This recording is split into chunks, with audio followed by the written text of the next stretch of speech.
अपनी जिंदगी भर की कमाई लगाकर सुमन और अखिल ने एक छोटा सा नया घर बनाया था। लेकिन उस घर में आने के बाद उसके साथ क्या हो सकता था, इस बात का अंदाजा उन दोनों को था ही नहीं। अभी इस घर में आए हुए उन्हें 2 दिन भी नहीं हुए थे। एक शाम जब अखिल घर में नहीं था तो किचन में खाना बनाते वक्त सुमन को ऐसा लगा जैसे किचन की दीवार के पीछे से किसी के बात करने की आवाज आ रही थी। कौन हो सकता है यहाँ पर? इतना धीरे धीरे कौन बात कर रहा है? सुमन दीवार से कान लगाकर बात सुनने की कोशिश करती है, लेकिन उसे कुछ सुनाई नहीं देता। तभी अचानक घर की लाइट चली जाती है और दरवाजे पर जोर जोर से दस्तक देने की आवाज आती है। सुमन दरवाजे की तरफ दौड़ कर जाती है, लेकिन दरवाजा खोलने से पहले कोई आवाज उसके कान में धीरे से सुनाई पड़ती है। सुमन, मैं यहाँ हूँ, तुम्हारे घर में। सुमन जोर से चीखती है और दरवाजा नहीं खोलती। दरवाजे की बजने की आवाज धीरे धीरे तेज होने लगती है। सुमन लड़खड़ाते कदमों से आगे बढ़ती है और झटके के साथ दरवाजा खोलकर अपनी आंखें बंद कर लेती है। तभी अचानक से अखिल की आवाज सुनकर उसे होश आता है। सुमन, क्या हुआ? तुम इतनी घबराई हुई क्यों हो? अखिल, वो लाइट चली गई और कोई है इस घर में। अखिल, मुझे बहुत डर लग रहा है। वो किचन की दीवार के पीछे से किसी की आवाज आ रही थी। कैसी बात कर रही हो? तुमने खुद सारे लाइट के स्विच ऑफ किए हुए हैं। देखो, लाइट तो आ रही है। सुमन, तुमने घर में अंधेरा क्यों किया हुआ है? और किसकी आवाजें आ रही थी? चलो चलो, मैं जाकर चेक करता हूँ। नहीं अखिल, मैंने लाइट ऑफ नहीं की। और मैं क्यों लाइट ऑफ करूंगी? ये देखो, ध्यान से देखो, घर के सारे स्विच ऑफ हैं। तुम भी ना कमाल करती हो सुमन। तुम्हारी तबीयत तो ठीक है? ये देखकर सुमन और भी ज्यादा डर जाती है कि सच में लाइट के सारे स्विच बंद थे। सुमन समझ नहीं पा रही थी कि ये सब किसने किया होगा। ठीक उसी वक्त अखिल किचन की तरफ जाता है और सुमन को ऐसा लगा जैसे पीछे से किसी ने उसके कंधे पर हाथ रखा। उसने जैसे ही पलट कर देखा, एक साया उसके घर के दरवाजे से बाहर निकलता हुआ नजर आया। अखिल, अखिल यहाँ आओ, देखो कोई तो है। अभी अभी मैंने उसे बाहर जाते हुए देखा है। सुमन, मुझे लगता है कि तुम्हारी तबीयत ठीक नहीं है।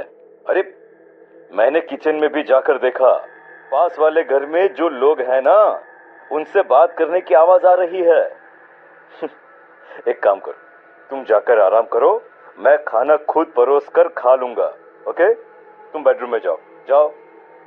नहीं अखिल, मैं अकेले नहीं जाऊंगी और अब इस घर में मैं एक दिन भी नहीं रहना चाहती। थोड़ी देर के बाद सुमन और अखिल दोनों ही बेडरूम में जाकर सो जाते हैं।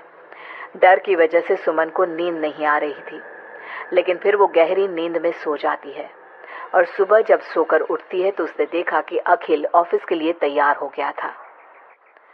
अखिल, आप कहाँ जा रहे हैं? मुझे इस घर में अकेला छोड़कर आप कहीं नहीं जा सकते। देखो सुमन, मेरा ऑफिस जाना बहुत जरूरी है। कल तुम ऐसे ही डर गई थी। अब परेशान मत हो और मैं ब्रेकफास्ट बाहर कर लूंगा। ओके? जब तुम्हारी तबीयत ठीक लगे तो तुम खाना बनाकर खा लेना। और हाँ, अगर तुम कहो तो मैं तुम्हारे लिए बाहर से खाना भिजवा दूं। नहीं अखिल, उसकी कोई जरूरत नहीं है। मैं अपने लिए खाना बना लूंगी, लेकिन मुझे डर लग रहा है। डरने की कोई बात नहीं है। अभी मैं चलता हूँ। तुम अपना ख्याल रखना। चलो, गुड बाय। अखिल के जाने के बाद सुमन बाथरूम में नहाने के लिए चली जाती है और शावर ऑन करती है। नहाते नहाते सुमन को एहसास होता है कि शावर से पानी की जगह खून गिर रहा था। उसने घबराकर सामने लगे मिरर में देखा और ये देखकर उसके पैरों तले जमीन खिसक गई कि वो पूरी तरह सर से पैर तक खून में भीग चुकी थी। सुमन भागकर बाहर आती है। उसे अपने घर का पूरा फर्नीचर जला हुआ नजर आता है और उसके ठीक सामने खड़ी हुई थी एक औरत जिसने दुल्हन के कपड़े पहने हुए थे। उसके चेहरे पर लंबा सा घूंघट था और उसके शरीर से खून टपक रहा था। कौन हो तुम और क्या चाहती हो मुझसे? यहाँ क्यों आई हो तुम? मैं तुमसे तुम्हारा पति चाहती हूँ। मुझे अपना पति दे दो और मैं वापस चली जाऊंगी। लेकिन मेरा पति? अखिल, मेरा मतलब तुम्हें मेरा पति क्यों चाहिए? हमने क्या बिगाड़ा है तुम्हारा? तुमने नहीं, हर सुहागन औरत मेरी दुश्मन है। और जब भी मेरी आंखों के सामने कोई औरत अपने पति के साथ नजर आती है तो मैं उसे जिंदा नहीं छोड़ती। लेकिन लेकिन तुम ऐसा क्यों करती हो? और प्लीज मैं तुम्हारे आगे हाथ जोड़ती हूँ, तुम मुझे और अखिल को जाने दो। हम दोनों हमेशा के लिए ये घर छोड़कर चले जाएंगे। अब ऐसा नहीं हो सकता। एक बार जो इस जमीन के आसपास से गुजर जाता है, उससे फिर हमेशा के लिए मेरे साथ इस जमीन के नीचे मेरी दुनिया में चलना पड़ता है। और तुमने इस जमीन के ऊपर अपना घर बनाकर अपनी दुनिया बसाने की कोशिश कर ली। अचानक से वो औरत सुमन को उसके बाल पकड़कर जमीन पर घसीटने लगती है। सुमन दर्द से जोर जोर से चीखती है, लेकिन उसकी आवाज उसके घर की दीवारों के अंदर दब कर रह जाती है। अब बाकी दूसरी औरतों की तरह मैं तुम्हें भी इस घर की दीवारों के नीचे दफन कर दूंगी और तुम्हारे पति को हमेशा के लिए अपना पति बना लूंगी। जानती हो, मेरी भी शादी हुई थी, लेकिन शादी के ठीक बाद मांग में सिंदूर भरकर मेरे पति ने गला घोट कर मेरी हत्या कर दी और इस जमीन के नीचे मुझे गाड़ दिया। बस तब से मेरी आत्मा यही भटक रही थी। मुझे भी सुहागन बनना है, मुझे भी पति चाहिए। छोड़ दो मुझे प्लीज, मुझे जाने दो। देखो तुम्हें पति चाहिए, तुम किसी और को अपना पति बना लो। मुझे और अखिल को जाने दो यहाँ से। लेकिन वो औरत सुमन को लेकर वहां से गायब हो जाती है। शाम को जब अखिल ऑफिस से लौट कर आता है, डोरबेल बजाता है, तभी मुस्कुराते हुए सुमन दरवाजा खोलती है। दरअसल सुमन के शरीर के अंदर अब उस औरत की आत्मा थी, लेकिन अखिल का चेहरा देखते ही सुमन के शरीर के अंदर एक हरकत होती है और वो अचानक से नाराज हो जाती है। क्या हुआ सुमन? आज तो ठीक हो ना? तुम्हारी तबीयत भी ठीक लग रही है आज तो। गुड। मुझे नहीं पता था कि तू आने वाला है यहाँ, वरना तो मैं तेरी मौत का सारा इंतजाम करके रखती। क्या हुआ? अब मेरी बात का जवाब नहीं दोगी क्या? नाराज हो मुझसे किसी बात पर? हाँ? ऐसी तो कोई बात नहीं है। जाओ, डाइनिंग टेबल पर तुम्हारा फेवरेट खाना लगा दिया है, जाकर खा लो। हाँ, खुशबू तो बहुत अच्छी आ रही है। वैसे भी सुबह से कुछ खाया नहीं है। थैंक यू यार, मैं जल्दी से जाकर खाना खाता हूँ। ओके? अखिल जैसे ही खाने की कटोरे का ढक्कन हटाता है तो वो हैरान रह जाता है कि वहां पर सुमन का कटा हुआ हाथ था। उसमें पहनी हुई चूड़ियों से वो सुमन के हाथ को पहचान जाता है। खाने की जगह सुमन के शरीर के छोटे छोटे टुकड़े काटकर उस आत्मा ने अखिल के सामने परोस दिए थे। अखिल घबराकर वहां से भागने लगता है।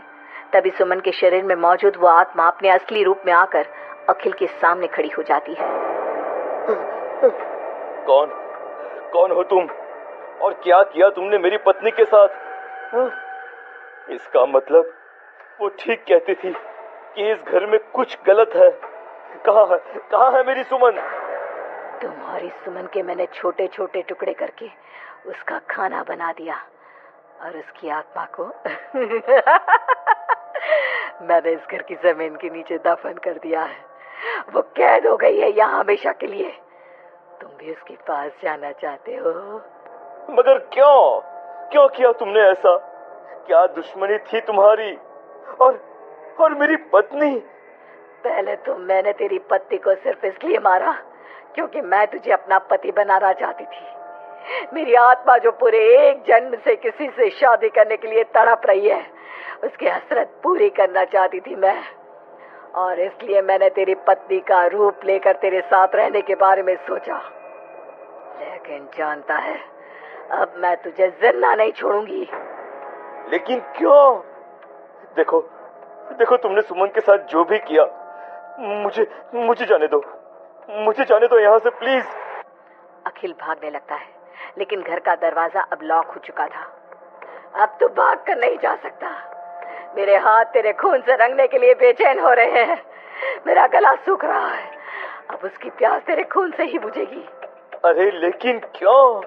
तुम्हारी आखिर मुझसे दुश्मनी क्या है?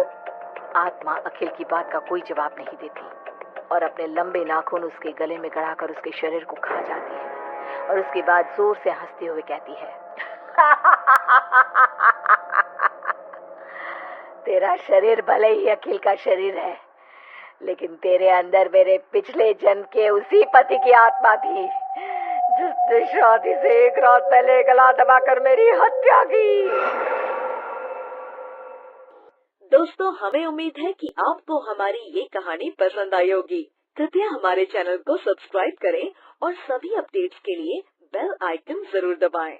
और हाँ, वीडियो लाइक और शेयर करना मत भूलिएगा। Bye bye.